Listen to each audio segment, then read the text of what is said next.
Бескрайние просторы океана всегда были для сирены миром без границ.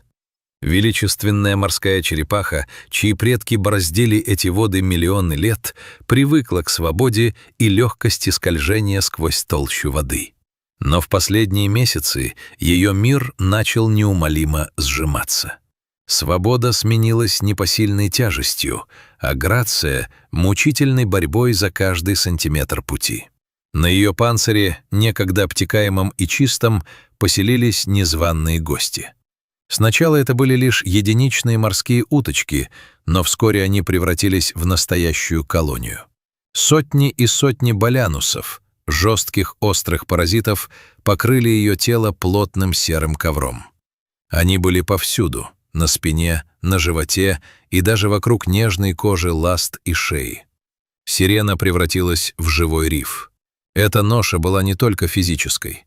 Паразиты создавали огромное сопротивление, лишая ее возможности нырять. Каждый раз, когда она пыталась опуститься на глубину, чтобы найти пищу, ее тело, словно привязанное к поплавку, выталкивало на поверхность. Голод стал ее постоянным спутником, а усталость — единственным чувством.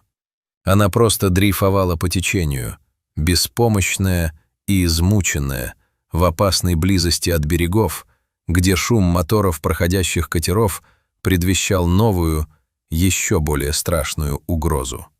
В тот роковой день солнце палило нещадно.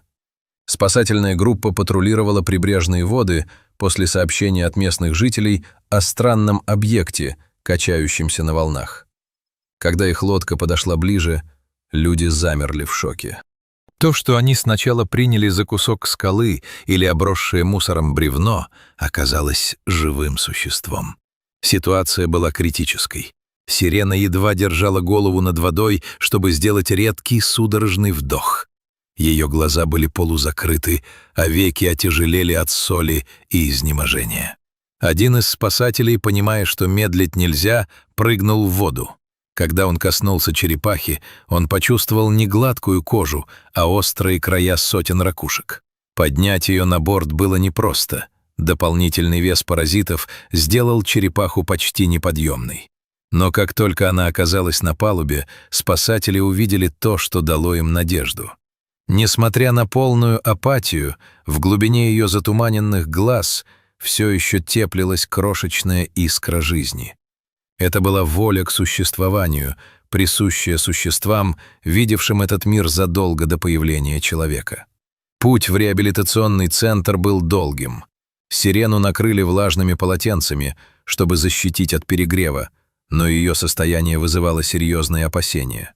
В центре реабилитации за ее дело взялись лучшие ветеринары. Первичный осмотр показал ужасающую картину. Крайняя степень анемии, полное истощение и вторичные инфекции. Рентгеновские снимки подтвердили, что внутренние органы работают на пределе. Статистика была неумолима. В подобных запущенных случаях выживает лишь каждая четвертая черепаха. Но команда решила идти до конца. Главной проблемой была глубина. Сирена была настолько слаба, что могла утонуть даже в небольшом бассейне. Поэтому для нее подготовили специальный резервуар мелководья. Уровень воды поддерживался таким образом, чтобы ей не приходилось тратить драгоценные силы на подъем головы для вдоха. Начался долгий курс антибиотиков и витаминных комплексов, вводимых внутривенно. Каждое утро сотрудники центра входили в палату с замиранием сердца, боясь увидеть неподвижное тело. Но сирена продолжала дышать. Один день сменялся другим, и каждая прожитая ночь становилась маленькой победой. Процесс очистки панциря был медленным и осторожным. Нельзя было просто сорвать ракушки, это могло повредить живые ткани под ними. Специалисты использовали специальные инструменты и мягкие растворы, постепенно освобождая сирену от ее тюрьмы. С каждым снятым слоем паразитов она словно становилась легче не только телом, но и духом. Именно в этот период начал проявляться ее истинный нрав. Дикие животные часто проявляют агрессию в неволе, защищаясь от боли и стресса. Но Сирена была другой. Она словно понимала, что эти люди в белых халатах — ее единственный шанс. Она никогда не пыталась укусить или ударить ластой своих спасителей. Вскоре к ней вернулся аппетит. И это было зрелище, которое вызывало улыбки у всего персонала. Стоило сотруднику подойти к бассейну с миской лакомств, как Сирена широко открывала рот. Она ела с таким упоением и жадностью, что спасатели в шутку прозвали ее «морской коровой». Она поглощала водоросли, рыбу и специальные питательные смеси, восстанавливая мышечную массу, потерянную за месяцы голода. Прошло 92 дня. 3 месяца, наполненных бессонными ночами, медицинскими процедурами и тихой радостью от каждого прогресса. За это время Сирена полностью преобразилась. Ее панцирь, теперь чистый и блестящий, переливался всеми оттенками оливкового и коричневого. Ласты, которые раньше безвольно висели, теперь совершали мощные грибки, гоняя воду по бассейну. Она прошла все тесты, успешно ныряла на глубину, задерживала дыхание на положенное время и самостоятельно охотилась в условиях, имитирующих дикую природу. Врачи подтвердили, Сирена здорова.